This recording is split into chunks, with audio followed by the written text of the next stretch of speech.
Amigos y amigas de La Respuesta, sabemos que esto se graba viernes en la mañana, viernes 27. Y hoy debo decir, al sentarme aquí, en la sala del lugar donde vivo,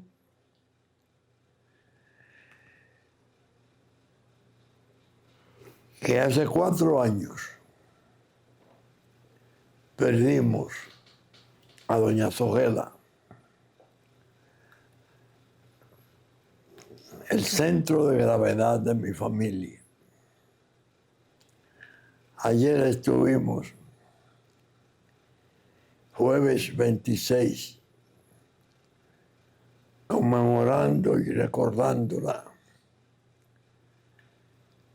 Fuimos al cementerio como familia, en grupo, llevamos flores, rezamos y luego en Claret, la misa de las 6, la encomendamos allí. Estando en la iglesia de Claret, yo veía entrar mis nietos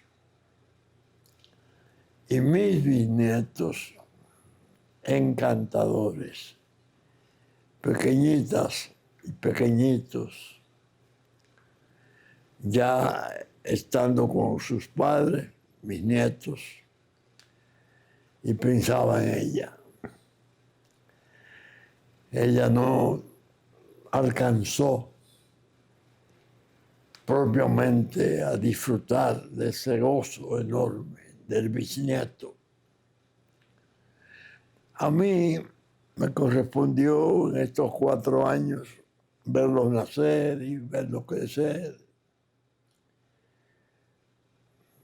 Y ha sido realmente interesante la experiencia. Pero todos vamos por ese camino y a ese destino. Ahí es donde está la definición de la vida. Termina y a otras dimensiones. Aquí, desde luego, como siempre, gracias a él, apenas a unos meses de mis 95 años, entiéndase, 5 menos de un siglo, que es mucho tiempo, tratando de producir cosas constructivas, orientadoras,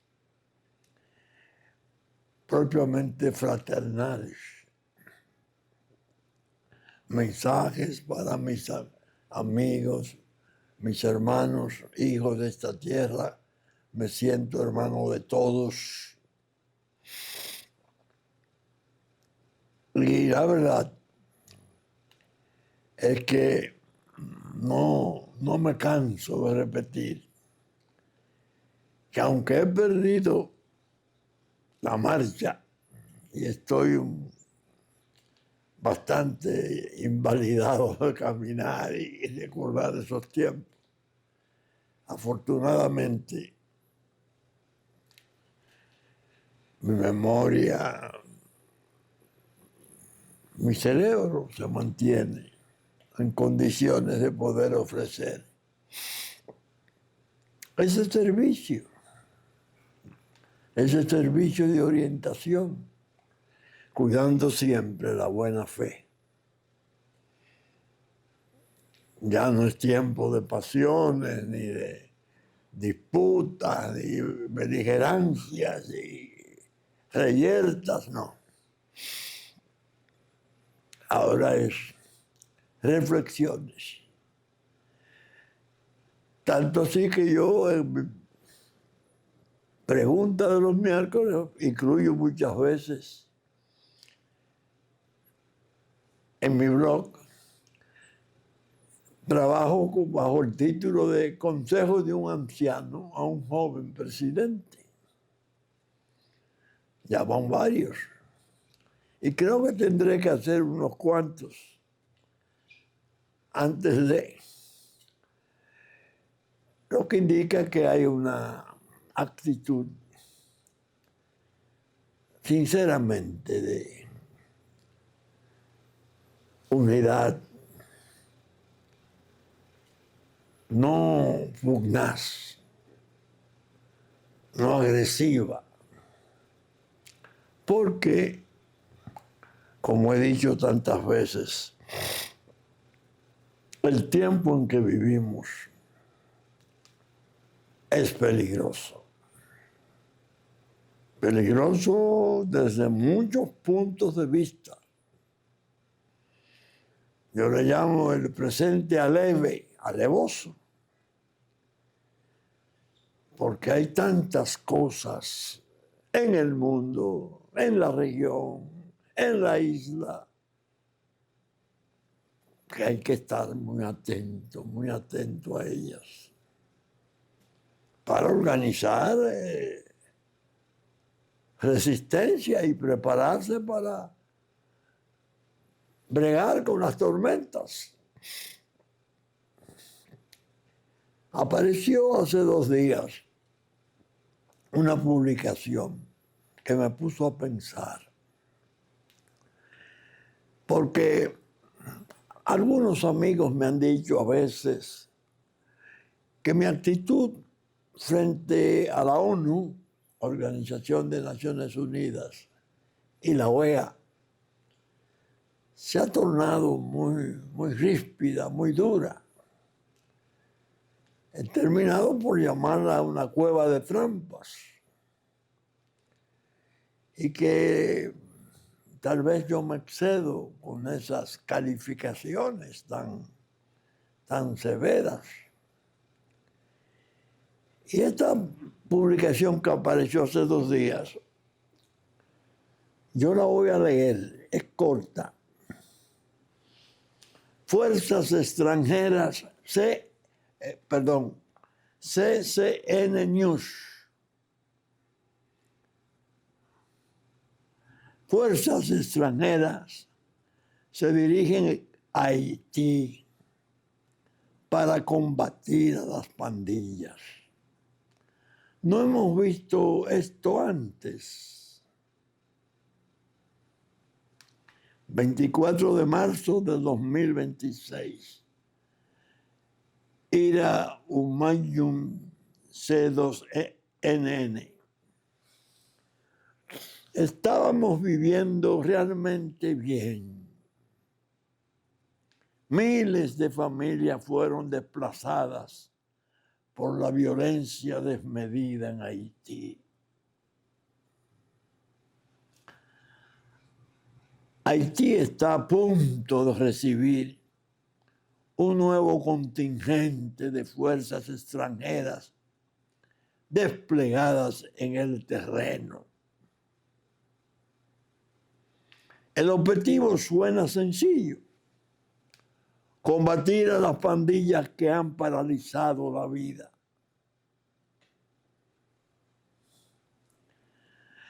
Pero la nación asolada por la violencia ya ha pasado por esto antes. Y se podría perdonar a los haitianos por preguntarse si el resultado esta vez será diferente. Cuánta soberbia de esa publicación. Lo voy a tratar de comentar una vez termine la lectura. La iniciativa más reciente,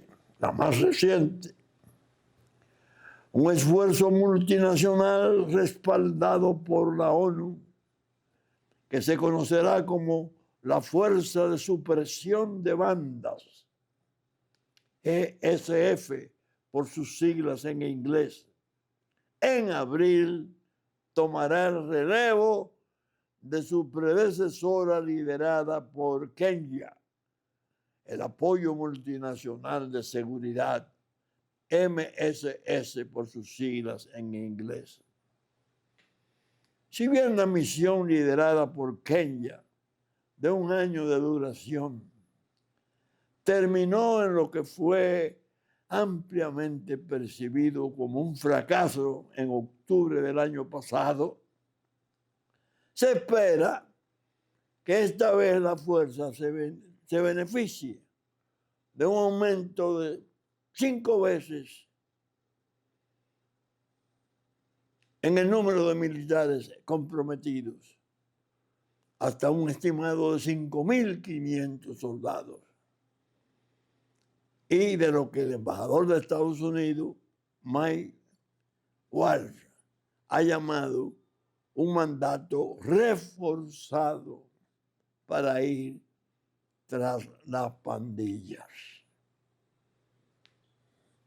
También se espera que la nueva fuerza se beneficie del apoyo logístico respaldado por la ONU a través de una oficina de apoyo de la ONU en Haití y evite en gran medida las carencias de financiación de su predecesora, Kenia, que dependía casi por completo de contribuciones financieras voluntarias de los Estados miembros.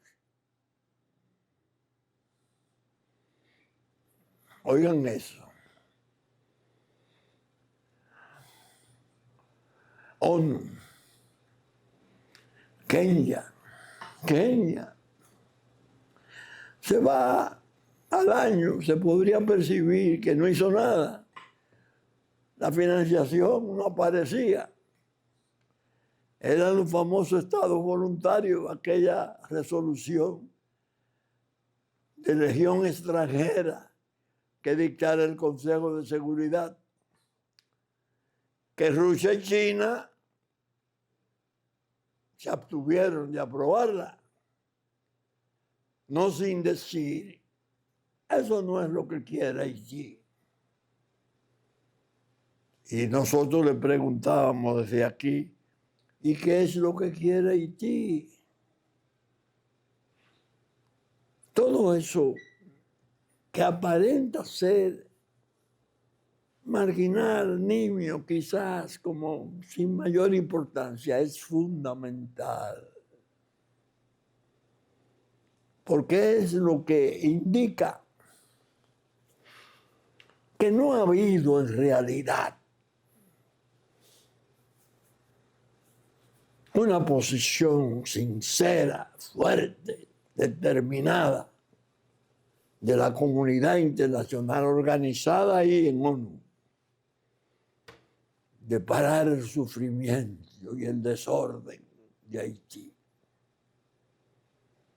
sino que por el contrario, fuerzas oscuras, peligrosísimas, aumentaban la presión, la sangre y el pavor de las poblaciones ametralladas, buscando precisamente el derrame de esas poblaciones hacia República Dominicana. Muchas veces escribí y sostengo. Clinton pretendió traer 500,000 a campamentos. Recuerden eso. Balaguer ya está lejos de nosotros. Dijo, no, aquí no. Hágalo en la frontera de aquel lado. Lo sancionaron. Le recortaron en 2 el periodo de 4 años. Oiga, ¿cómo era? A los jóvenes es que le estoy hablando.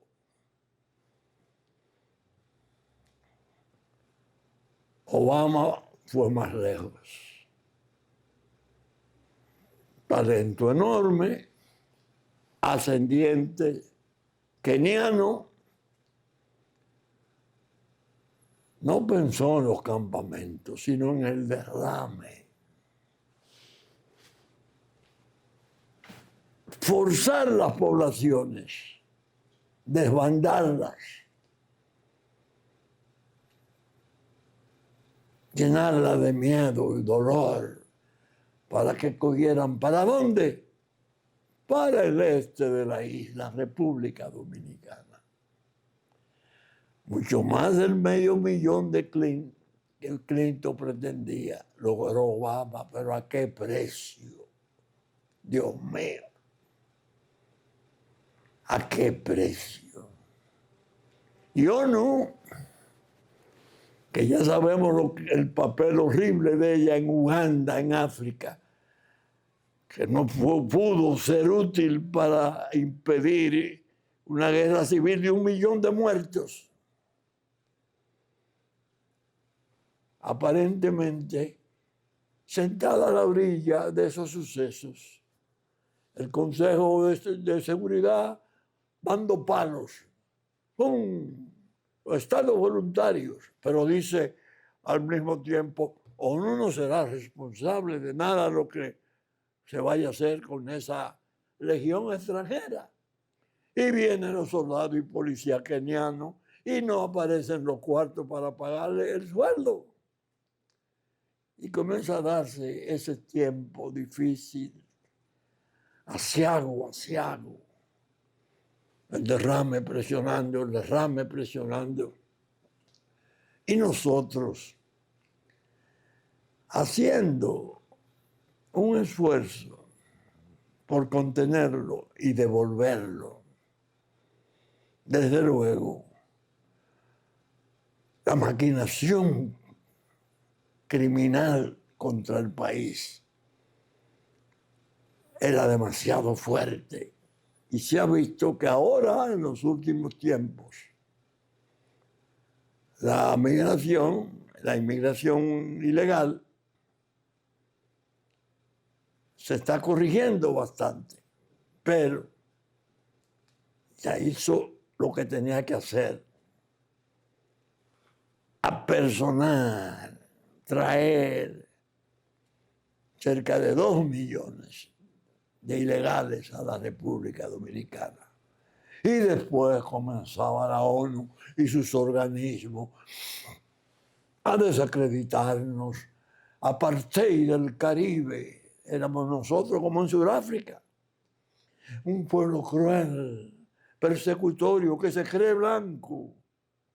Es el color lo que está determinando ese odio. El color de la piel. Charlatanes. En el fondo estaban dando la complicidad de crear un contexto de descrédito rotundo al país para que la operación esa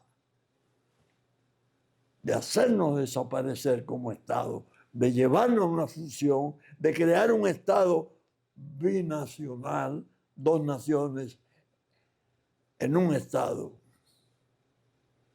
esperpento como le llamo. Toda esa hipocresía, ese organismo la ha ejercido. Y dice, Kenia, se percibe eso como que fue un fracaso.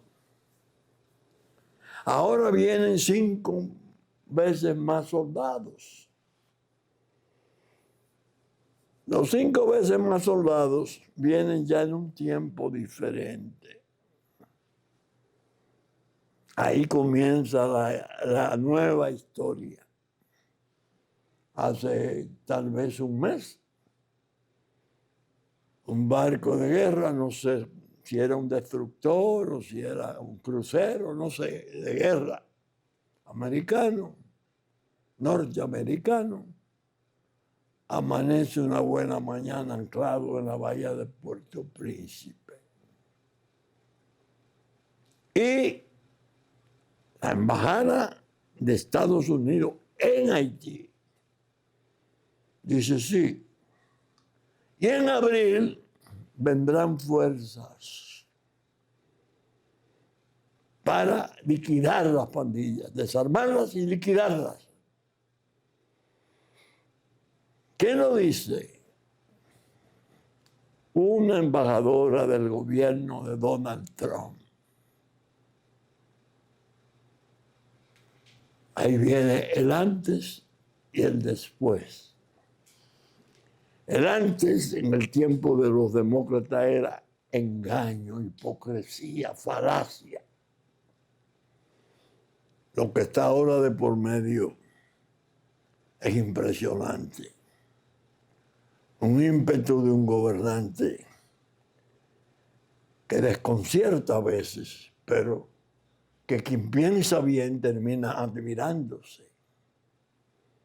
Este hombre multimillonario se montó, como yo digo, en el potro de sus bríos y en las ancas de ese potro la muerte, esperando a ver cuándo lo puede malograr. Afanoso por la paz, severo, impresionante y respetable en las posiciones frente a la Unión Europea, frente a Rusia, frente a China. Y cuando se refirieron a Haití, terrorismo de la droga, el desorden criminal de Haití hay que suprimirlo. Después de Trump.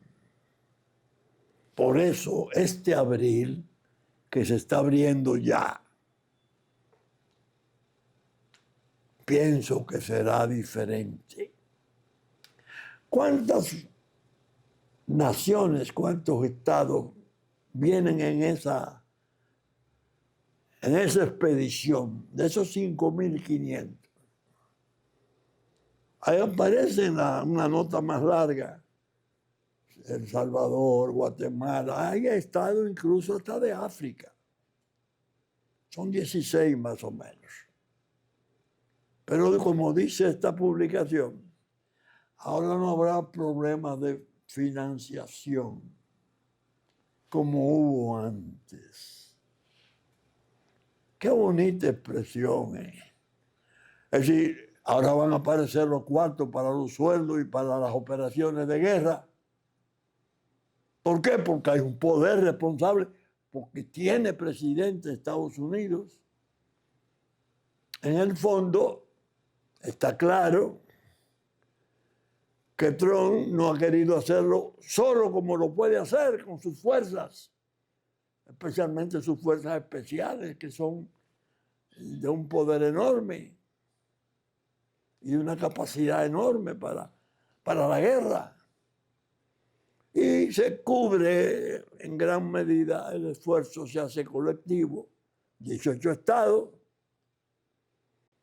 Bueno, se le podría decir al Consejo de Seguridad, miren, el mandato que ustedes dieron para aquella legión extranjera que Kenia encabezaba, la Kenia de la cual era hijo el papá de Obama. Muy bien. Esa que ustedes adornaban así, no es esta. En el fondo, quien está dirigiendo esa operación de abril, ahora, se llama Donald Trump. Y claro, tiene abierto el frente de guerra de Irán, que nadie esperaba que se iba a producir del modo en que está ocurriendo. Ahora acaba de dar un plazo hasta el 6 de abril para el estrecho de Hormuz.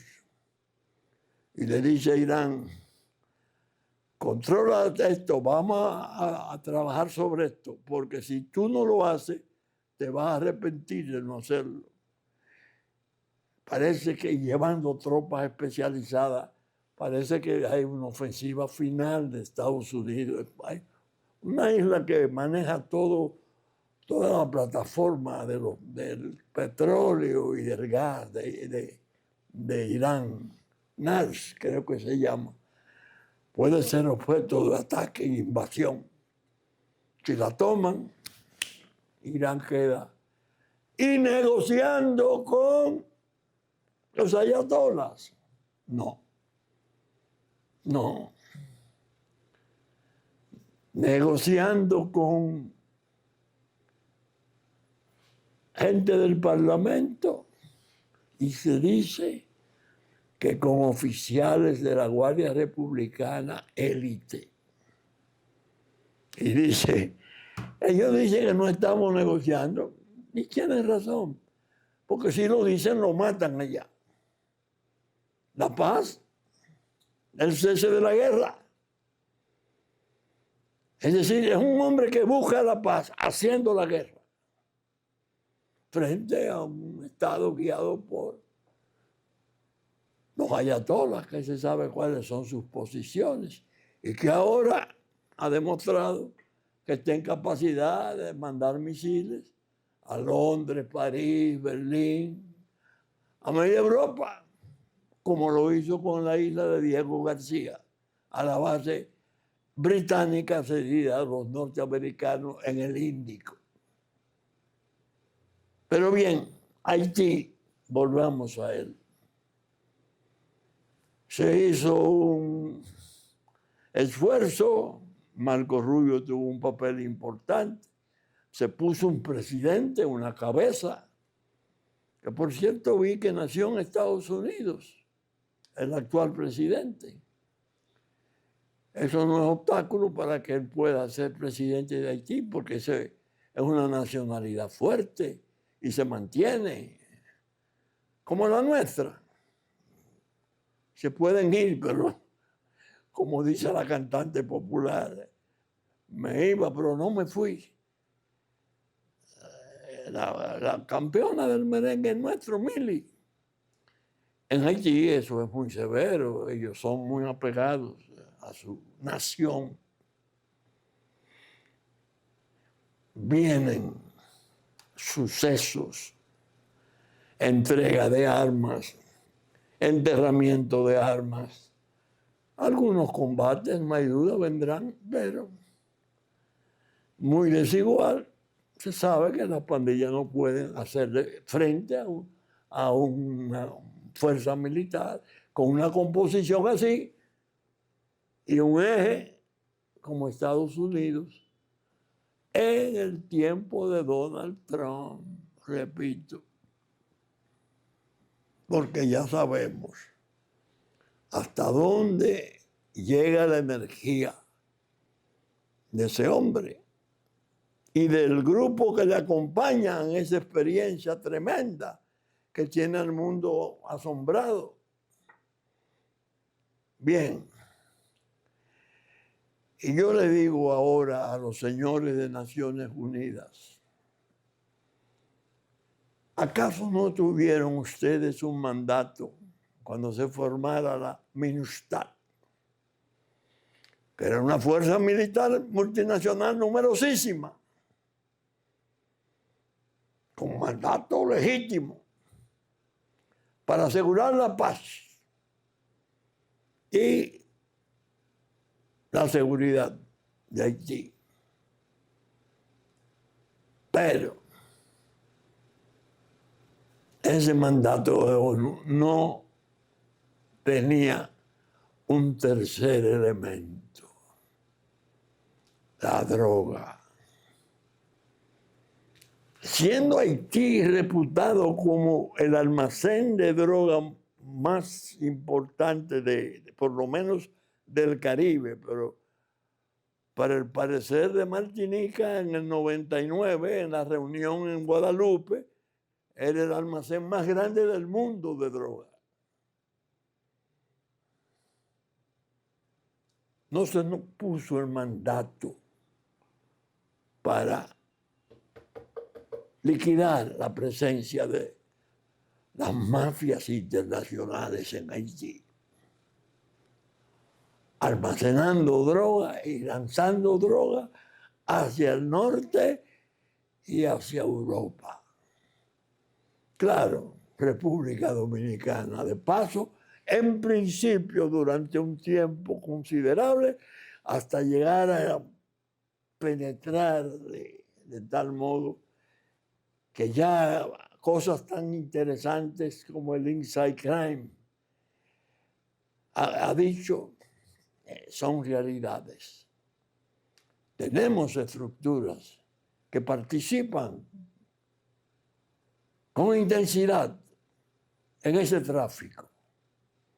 OTD le llaman. Los dominicanos, como dice el informe del año 25 de Inside Crime, llegaron a las grandes ligas los manejadores de la droga, en el sentido de que ya pueden pactar de igual a igual con los carteles, tanto de América Latina como de Europa. Óigame, el daño que se ha producido en ese tiempo no es sencillo. Y ellos dicen ahora, hay una situación precedente, Kenia.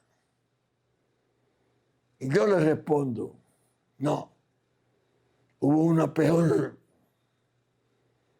la más cínica, la más despreciable, Minustah.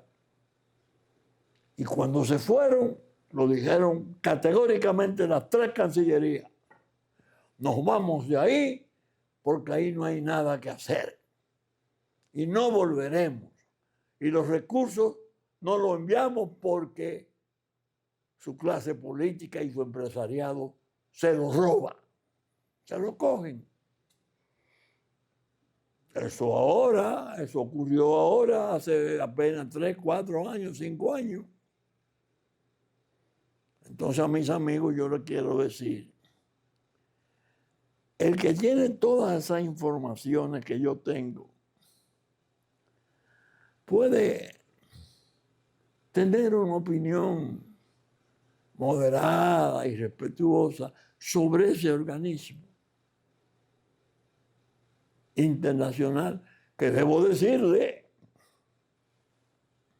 porque es justo decir una cosa y otra.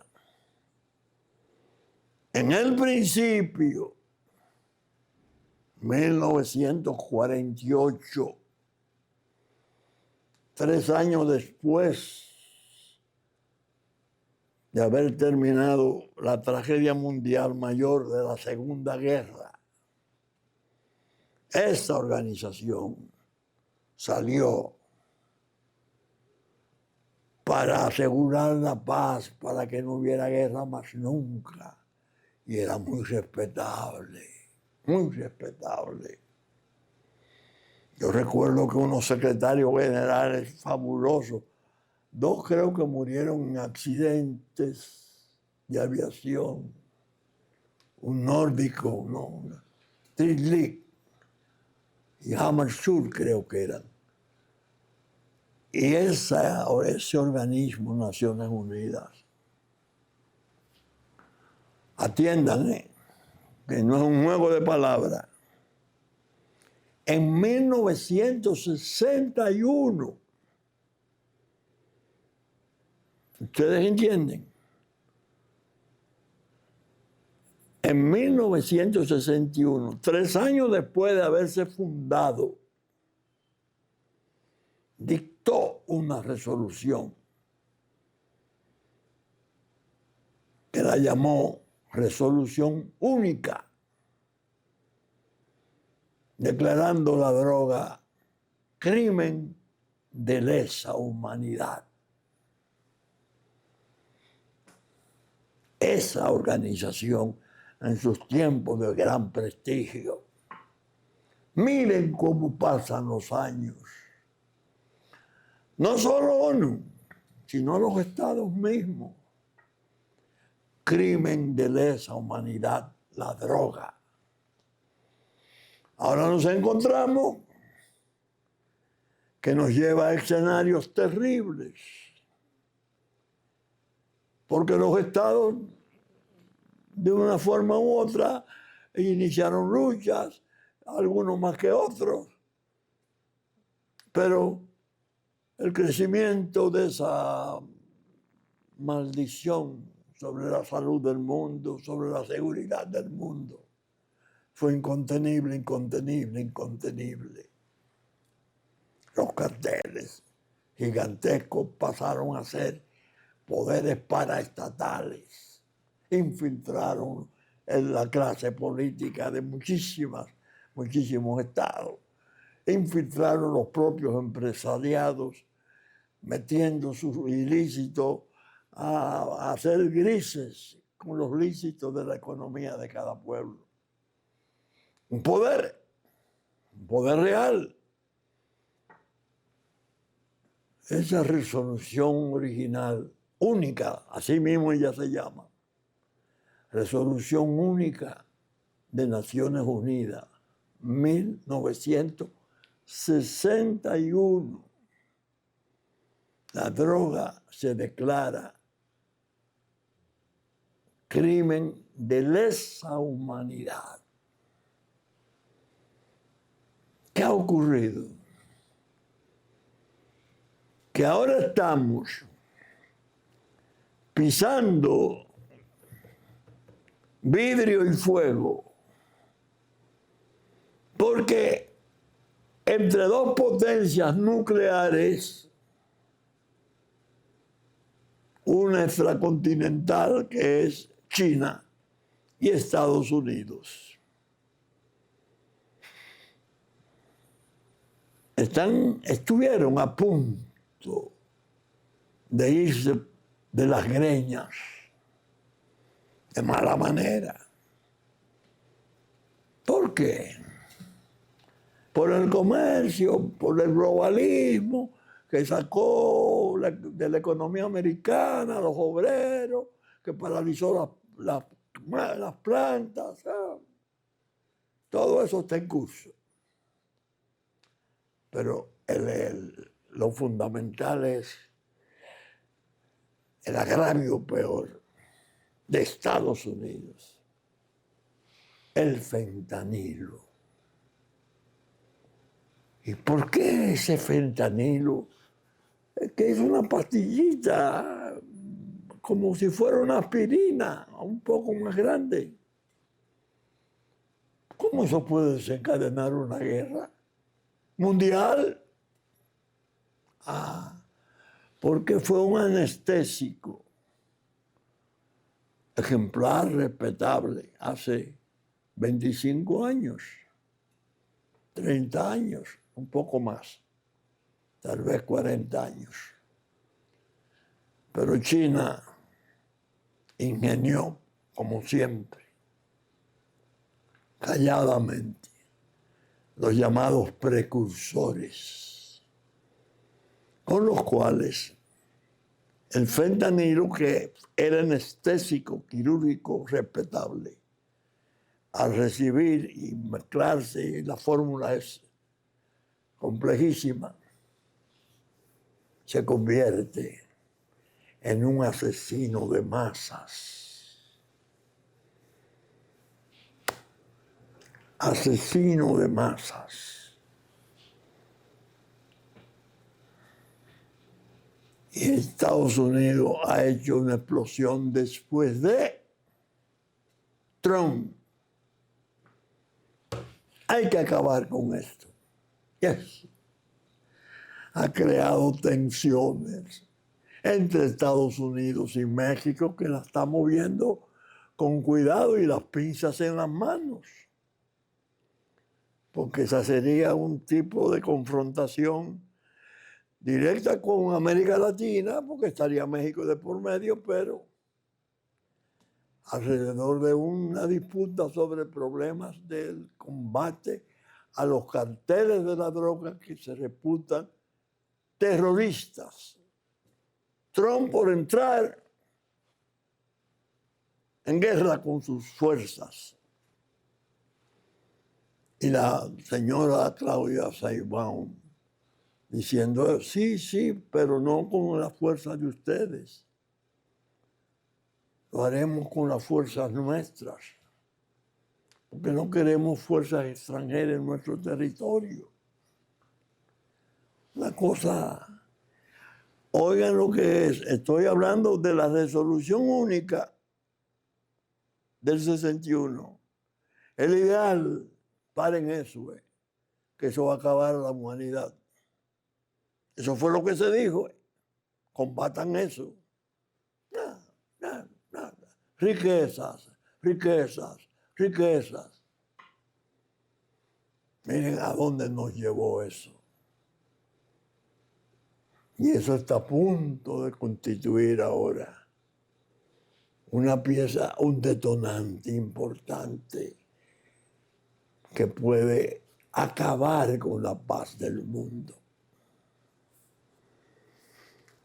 Yo le pregunté en la respuesta, y se lo repito hoy en la respuesta, al gobierno de Donald Trump: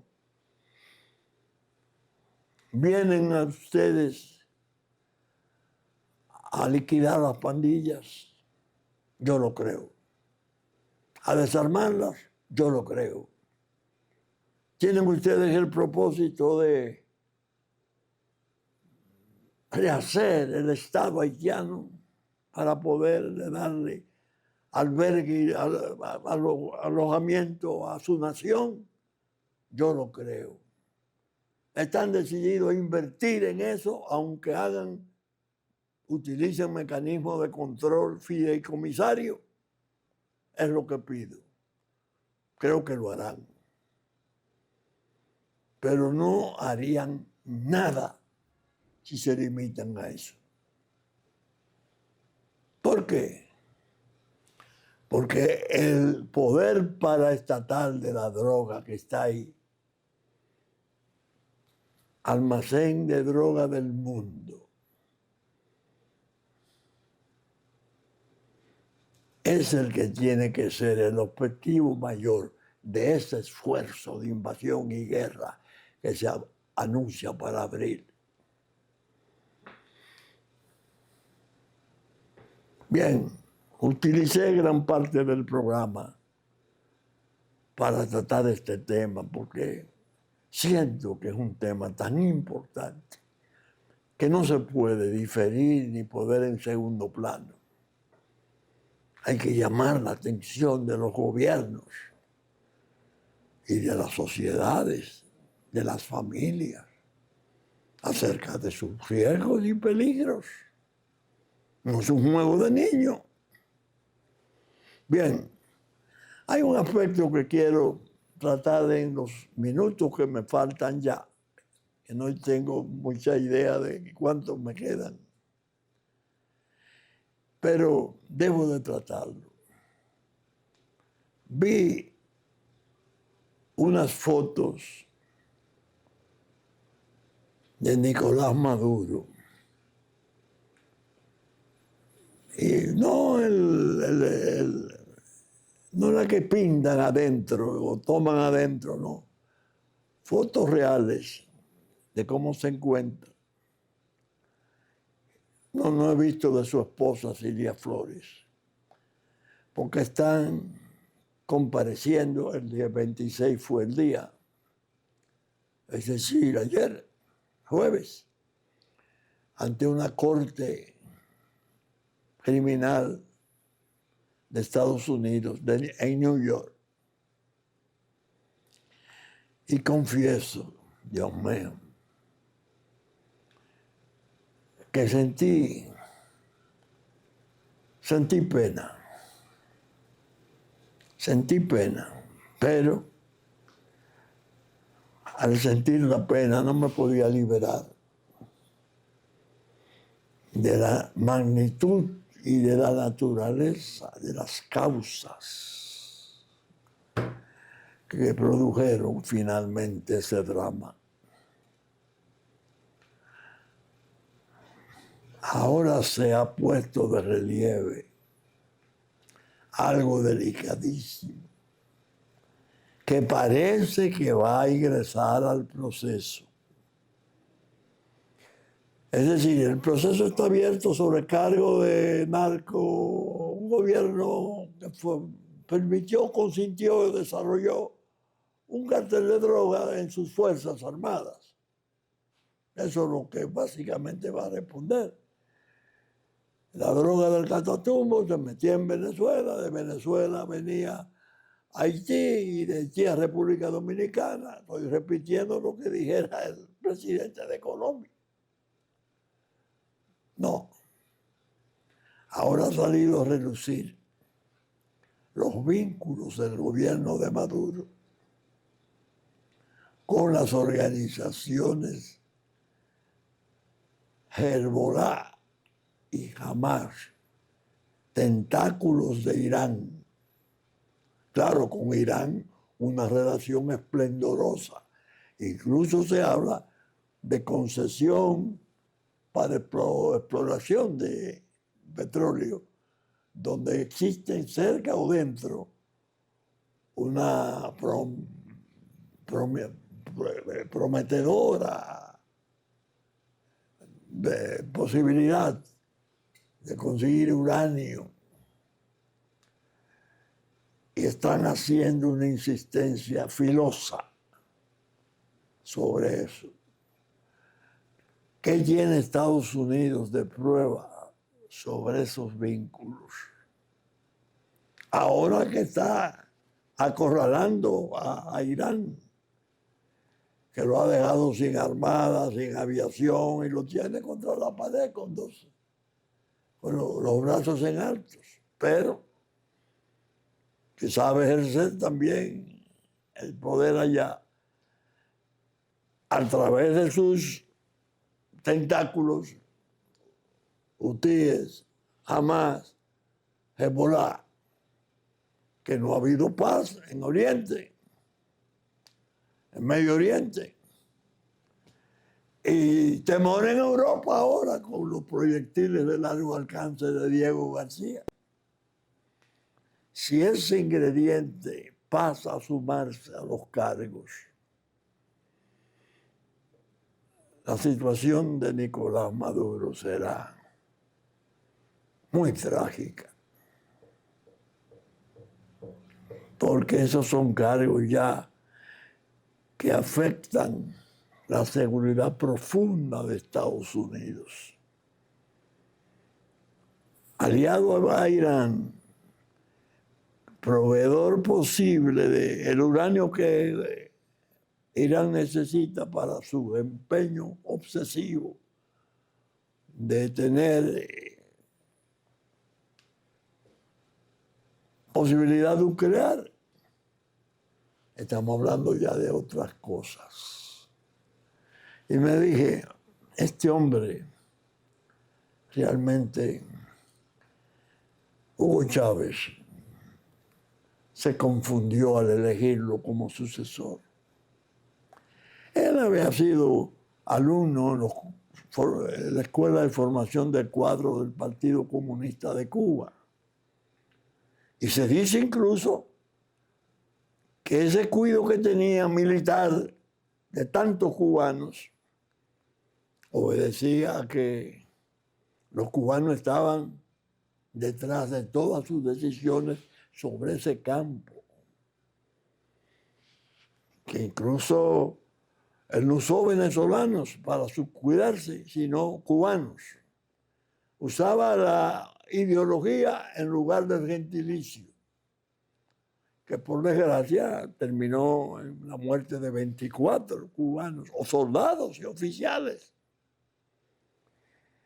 Lo que quiero con esto significar es que hay que estar atento y preparado para ver cuáles van a ser los componentes finales de ese juicio que se celebra en New York. Si ingresa ese de los vínculos con Hezbollah, con Hamas y cosas, yo no alcanzo a ver, al menos yo no alcanzo a ver la profundidad de la responsabilidad que caería sobre Nicolás Maduro. Muy por encima de que el cartel de los soles, que los oficiales, que ahora Delcy Rodríguez, presidenta. estamos viendo los cuadros, los militares, iniciando una especie de purga. Eso es manejable. Lo otro no es. Lo otro es muy serio. Era una cosa casi equivalente a la crisis del 63, en el tiempo de Kennedy y Khrushchev. Estamos hablando de misiles o de armas atómicas. Ya es un ataque total a Estados Unidos. Y pienso que ahí su suerte sería muy desgraciada. Muy desgraciada. La idea es que nosotros aquí, y se lo digo con la mejor, la buena fe mayor al presidente nuestro, el amigo Luis Abinader. Yo uso una palabra simple. Presidente, avíspese. Hay que estar avispado. Su discurso sobre las medidas a tomar con motivo de la guerra fue correcto, fue correctísimo, porque planteó realidades y el pueblo hay que darle acceso a sus realidades. Pero la acción de él es lo que el país más necesita. Y hay que estar atento a los sucesos, porque no se sabe por dónde va a saltar la liebre. Entiéndalo, mi querido amigo, presidente de la República joven, cómo lo entiende este anciano que a veces le aconseja por la prensa o desde este programa. La realidad que estamos, como dije hace un momento, en un presente alevoso. Mi última pregunta se titula más o menos: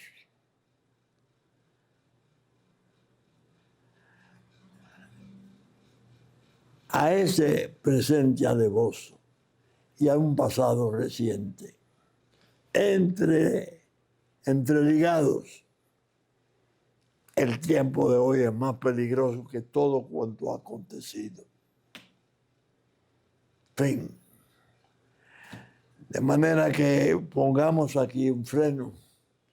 Vamos a entrar en la Semana Santa, apagar aún más el ánimo y concentrarnos más en la devoción, confirmando nuestras creencias y nuestras esperanzas y ruegos, porque sea el Señor finalmente quien está en el puesto de mando del mundo, quien salve al mundo de tantos riesgos. Saben ustedes que estamos saliendo por Super Canal, Canal 33 de Claro, a las 11 de la mañana de domingo,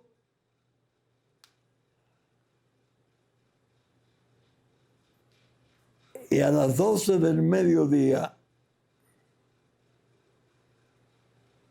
y Teleimpacto, 3 de la tarde, 9 de la noche de domingo. Y que estaremos en YouTube después del mediodía, una vez termine nuestra versión central, que es esta. Esperamos estar con ustedes el domingo de resurrección, cumpliendo esta tarea que me he impuesto y que aspiro a que sea recibida por ustedes amablemente. Muchas gracias y hasta entonces, si Dios quiere.